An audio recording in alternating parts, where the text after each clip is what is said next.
कराची में गिरा फरोशी उरूज पर है। फलों की कीमतें आसमान से बातें करने लगी। बचत बाजार भी बचत से महरूम हो गए। मजीद जानते हैं नुमाइंदा बोल न्यूज मरियम हसन से। मरियम, अपडेट कीजिएगा।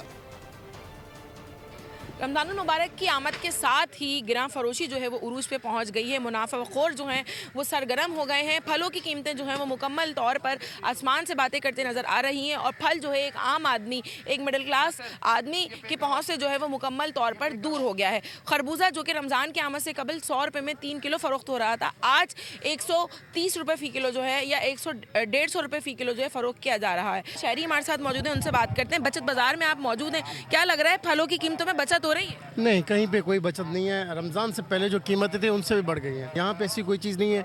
जैसे ही यहाँ पे रमज़ान आएगा तो यहाँ पे जो ज़ख़ीरा अंदोज़ हैं, माफिया, वो एक्टिव हो जाती है और रेट्स बढ़ जाते हैं। पूरी मार्केट घूमी है, मुझे तो कहीं पे कोई चीज़ कम नहीं मिल रही। सारी चीज़ें वही हैं और उससे ज़्यादा हैं। कोई फ़ायदा नहीं है।